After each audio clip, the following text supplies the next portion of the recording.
Lantas bagaimana dengan Anda? Ketika dijanjikan bahwa mempelai wanita akan mengucapkan firman yang diucapkan. Something di sini gak bisa diajarkan. Tapi Anda bisa memperolehnya by pendengaran akan firman Yesus Kristus.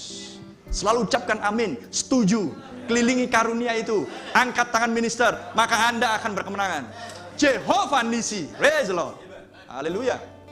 Jika Anda ingin menang, lakukan hal tersebut. Tidak ada penglihatan akan tupai.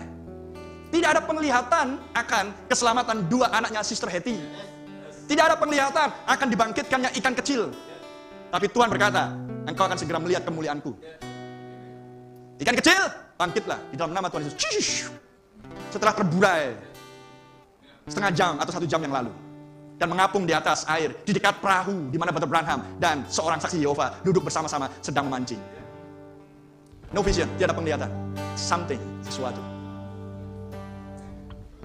Amin. Karena Anda dulunya adalah bersama-sama dengan Sang Pencipta ketika Dia menciptakan dunia ini. Dia menciptakan bumi ini. Jadilah, jadilah, jadilah. Anda sudah bersama-sama dengan Dia. Haleluya. Praise the Lord. Dan Tuhan menciptakan manusia pada hari yang ke-6. Apa yang diinginkan Tuhan dari ciptaan Dia? Dari anaknya. Mengucapkan seperti Bapaknya mengucap. Haleluya. Praise the Lord. Amin. Dan anak itu mengucap, menamai semua binatang. Ada amin? Dan kemudian manusia jatuh. Maka Tuhan tampilkan seorang nabi menjadi perwakilan Tuhan Allah di muka bumi. Dan nabi berkata, demikianlah firman Tuhan, demikianlah firman Tuhan, demikianlah firman Tuhan. Tapi anak tunggal Bapa, Mesias, Yesus, ketika Dia di bumi, apa yang Dia ucapkan? Aku berkata kepadamu. Aku berkata kepadamu. Aku katakan kepadamu. Brother Branham mengatakan, nabi mengatakan, demikianlah firman Tuhan, demikianlah firman Tuhan. Tapi Yesus, aku berkata kepadamu.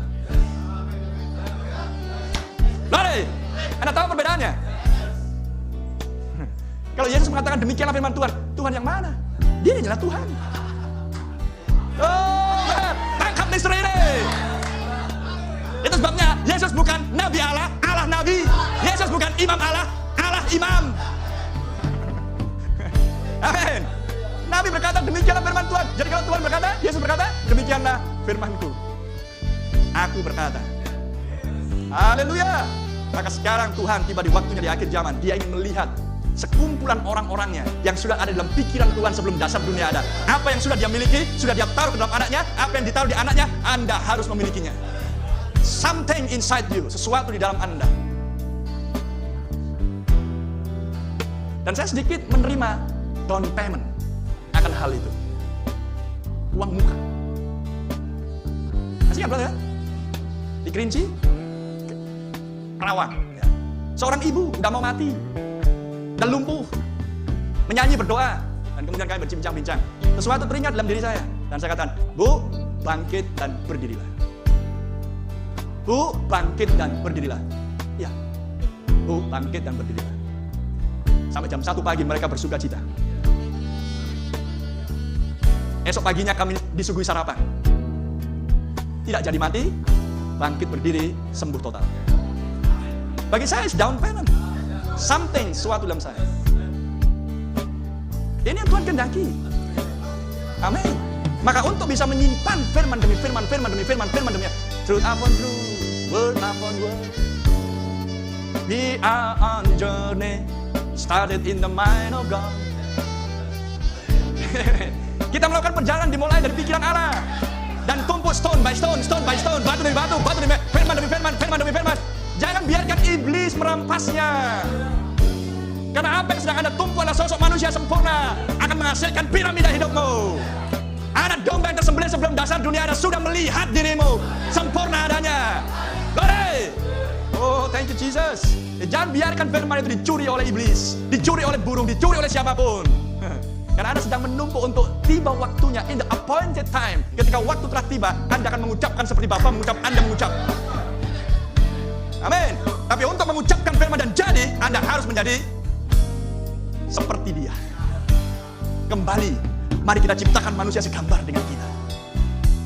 Gak bisa 90%, makanya Luther gak bisa, Wesley gak bisa, Pentakosta gak bisa. Tapi lihat William Branham, seorang manusia yang dilahirkan di dalam dosa sama seperti saya dan saudara, diselamatkan oleh kasih karunia, bertumbuh menjadi seorang anak Allah, hidup di peradaban iman sama Eden sebelum dosa masuk ke sana. Haleluya. 5 manifestasi firman yang diucapkan. Udah ada down payment-nya? Udah ada uang mukanya? Udah ada berkas unjukan pertamanya? Jika ada William Branham, harus tampil anak-anak Maliaki 4. Amin. Karena perintah Tuhan yang pertama di Kejadian 1 adalah bertambah banyak dan penuhilah bumi. Bukan dengan seks, bukan dengan keinginan manusia, tapi oleh firman yang diucapkan. Sehingga ketika Nabi memanifestasikan firman yang diucapkan, maka harus jadi Anda, saya, Anda semuanya di seluruh suku, kaum, bangsa, dan bahasa. Bukan gereja lokal. Glory. Praise the Lord. Haleluya. Nah, domba telah tersembelih. We are talking about redemption. Kita sedang berbicara tentang penebusan. Sesuatu yang sudah Anda miliki. Amin. Dan mereka yang telah ditebus, mereka yang sudah bersama-sama dengan domba, ketika mendengar berita, makanya Injil adalah berita kesukaan.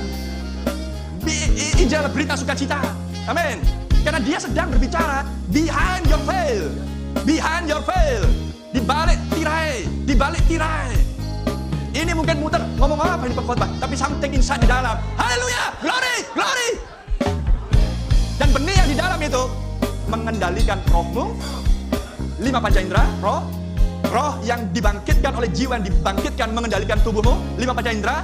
Makanya Anda, amin, haleluya, glory. Tapi kalau Anda mendengar berita sukacita, tidak ada hidup di dalam dirimu. That's it. Jangan ajarin saya. Amin. Tidak usah argumentasi dengan Alkitab. Namanya berita sukacita. Sedangkan anak kecil, mana si Kevin? Oh, saya kasih sepeda baru, mau deh? Senang? Oh, lihat wajahnya senyum.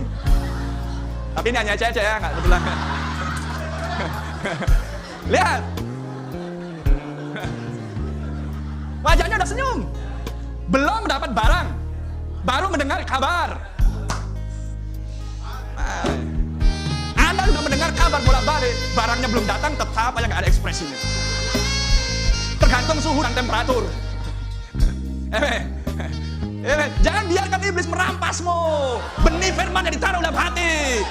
Karena firman yang disampaikan adalah firman yang hidup, bukan menempel di sini, dan hanya Tuhan yang bisa menuliskannya.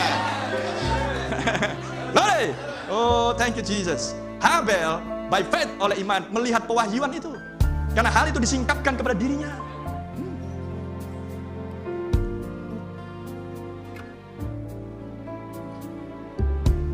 Abraham mengatakan di sini, sudah menjadi programnya Tuhan semenjak anak domba yang pertama disembelih di luar Taman Eden. Anda tahu anak dombanya Habel disembelih di luar Taman Eden? Ya, karena Adam dan Hawa sudah diusir keluar dari Taman Eden. Maka Habel mempersembahkan korban itu di luar Taman Eden. Dan semenjak itu, maka program ini harus terus dijalankan. Itu adalah sebuah awalan yang Tuhan tunjukkan. Karena anak dombanya Habel tidak lain adalah anak domba Allah yang tersembelih sebelum dasar dunia ada. Tangkap hal itu. Sehingga kenapa harus anak domba dari sejak awal mulanya? Inilah sekarang Tuhan sedang menggulirkan atau membentangkan rencana penebusan. Amin. Mengizinkan manusia jatuh ke dalam dosa dan kemudian melalui Habel, praise the Lord, dombanya Habel, misteri penebusan mulai dibentangkan seperti ini. Glory. Dan Tuhan tuliskan semuanya di sepanjang kitab Kejadian sampai Maleaki, dan perjanjian lama adalah bayangan dari wujud aslinya di perjanjian baru. Jadi dombanya Habel adalah anak domba yang tersembelih sebelum dasar dunia. Haleluya. Dan tiba waktunya bukan lagi binatang tapi Yesus Kristus. Glory. Dan dia tersembelih di Kalvari demi pelanggaran dan dosa-dosamu. Haleluya. Praise the Lord. Dialah yang menyingkapkan pewahyuan itu kepada Habel. Dan sekarang dia yang memberikan, dia menyingkapkan kepada Habel. Dia datang sendiri. Oh, thank you Jesus. Glory. Dan Tuhan gak pernah merubah program itu dari sejak awal mulanya. Anda mengerti sekarang kenapa disebut dengan plan of redemption, rencana penebusan. Amen. Tapi rencana itu sudah selesai sebelum dasar dunia ada. Dan sekarang kita semua berada di luar Taman Eden. Karena kita akan masuk lagi ke Eden yang dipulihkan. Ada amin. Tapi kita secara spiritual, kita sudah punya akses ke pohon kehidupan yang di tengah-tengah Taman Eden tersebut. Spiritual, tapi ini bukan hanya bicara spiritual, ini bicara manifestasi yang real. Bahwa bumi adalah milikmu. Sebab Wahyu 5 katakan, aku menjadikan kamu imam-imam dan raja-raja, dan kami akan memerintah di bumi. Loi, apakah bumi spiritual? Ya, kami akan memerintah di bumi spiritual, brother. Bumi yang real, bumi yang sekarang. Tapi tidak akan ada lagi pencemaran, tidak akan ada lagi orang berdosa di sini.